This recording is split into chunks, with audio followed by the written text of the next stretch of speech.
The Bharatiya Janata Party has released the second episode of the Congress files accusing the Grand Old Party of corruption and extortion. The second Congress के काले कारनामों का अंदरूनी सच आपके सामने लेकर आया है कांग्रेस मतलब करप्शन का ये एपिसोड। आप हैरान रह जाएंगे इस एपिसोड में ये देखकर कि भ्रष्टाचार एक्सपर्ट कांग्रेस पैसों के हेरफेर के डिफरेंट तरीके सोचने में कितनी माहिर है, ऐसे तरीके जो आप कभी सोच भी नहीं सकते।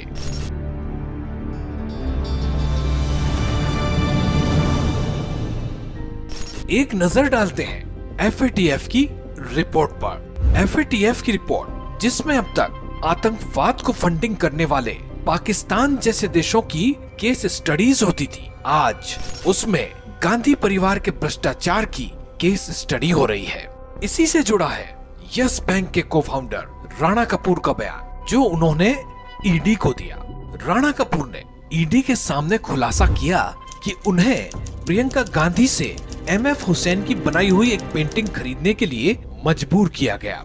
पेंटिंग की कीमत 2 करोड़ रुपए थी और इन 2 करोड़ रुपए का इस्तेमाल सोनिया गांधी के इलाज के लिए किया गया। ईडी की चार्जशीट के मुताबिक राणा कपूर का ये भी कहना है कि तत्कालीन पेट्रोलियम मंत्री मुरली देवड़ा ने उन्हें चेताते हुए कहा था कि अगर वह पेंटिंग खरीदने से मना करते हैं तो गांधी परिवार के साथ उनके रिश्ते खराब हो सकते हैं। मतलब क्लियर था कि उस 2 करोड़ के लिए गांधी परिवार धमकी का भी इस्तेमाल कर रहा था। ईडी की चार्जशीट में राणा कपूर ने यह भी कहा है कि उन्होंने 2 करोड़ रुपए का भुगतान प्रियंका गांधी को चेक से किया था, जिसकी तस्वीर आपके सामने है।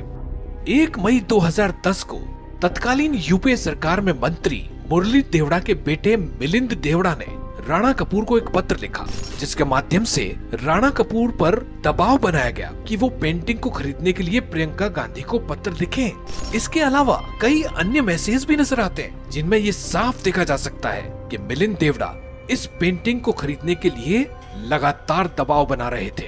इतना ही नहीं, इस पेंटिंग के नाम पर पैसों की उगाही करने के लिए गांधी परिवार की तरफ से अहमद पटेल ने पद्म भूषण देने का वादा भी कर दिया। बेहद शर्म की बात है। क्या कांग्रेस इस प्रश्न का जवाब दे सकती है कि आखिर कितने राष्ट्रीय सम्मानों को कांग्रेस ने रुपयों से तोला है? कांग्रेस के पास इसका जवाब नहीं है, क्योंकि कांग्रेस काल के घोटालों के इतने किस्से हैं कि कांग्रेस के पास हिसाब ही नहीं है। कांग्रेस मतलब करप्शन के अगले एपिसोड में देखिए। बेहद सस्ती कीमतों पर खदानों से कोयला निकालने के ठेके निजी कंपनियों को दिए। The second episode of the Congress files released shows the alleged extortion in the name of a painting and the promise of Padma Bhushan. Referring to a FATF report, the BJP highlighted former S Bank CEO Rana Kapoor's statement to the Enforcement Directorate, in which he had claimed that he was pushed to buy an MF Hussain painting from Priyanka Gandhi for 2 crores rupees. And that he was promised Padma Bhushan, one of the country's top civilian awards, in return. The video claimed that the money was supposed to be used for former Congress President Sonia Gandhi's treatment. And a day after releasing episode 2, Bharatiya Janata Party had released episode 3 of its Congress Files series and highlighted the 2012 coal block allotment scam. In the video,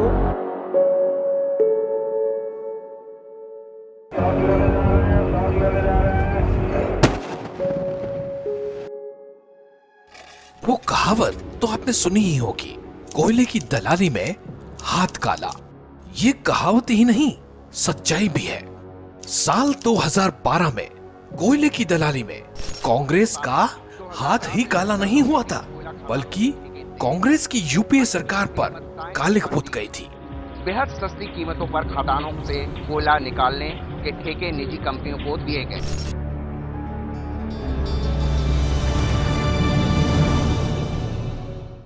सोचिए जरा, भारतीय अर्थव्यवस्था में महत्वपूर्ण भूमिका निभाने वाला प्राकृतिक संसाधन कोयला ही कांग्रेस सरकार में जब घोटाले का शिकार बन गया तो कांग्रेस ने कहां-कहां कैसे-कैसे घोटाले नहीं किए होंगे।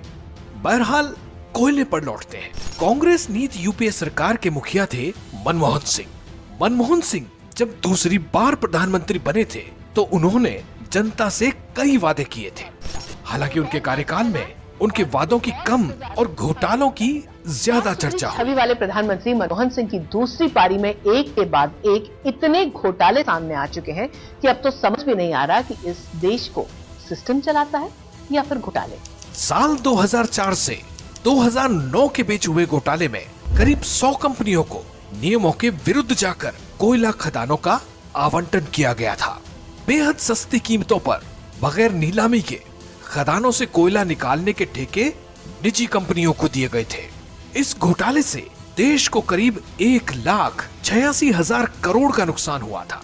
इस घोटाले में कैग ने तत्कालीन सरकार पर मनमाने ढंग से सार्वजनिक और निजी क्षेत्रों की कंपनियों को कोयला भंडार के गलत आवंटन की बात कही थी। कांग्रेस ने कोयला कंपनियों के साथ मिलकर जो खेल खेला था उससे न सिर्फ देश को आर्थिक नुकसान हुआ था बल्कि देश की छवि भी खराब हुई थी। इस घोटाले का सबसे रोचक पहलू ये है कि 2004 से 2009 के दौरान कोयला मंत्रालय शिबू सोरेन और प्रधानमंत्री के पास रहा था। प्रधानमंत्री मनमोहन सिंह, वही प्रधानमंत्री जो रिमोट से चलते थे। ठीक पहचाना आपने, उन्हीं मनमोहन सिंह के कोयला मंत्रालय संभालने के दौरान घोटाला हो गया। 1,86,000 करोड़ का कोयला घोटाला। अंतिम रिपोर्ट में ये रकम 1,86,000 करोड़ पर आकर रुकी थी। भारत की जनता का ये काला सोना यूपीए सरकार के दामन पर सबसे बड़े घोटाले की कालिख बन गया। कांग्रेस मतलब करप्शन के अगले एपिसोड में देखिए। अब समय जो है काफी निकल चुका है। कॉमनवेल्थ गेम्स घोटालों की जांच सीबीआई भी कर रही है। कॉमनवेल्थ गेम्स की जो तैयारियां हैं उसमें बहुत बड़ा घोटाला हुआ है।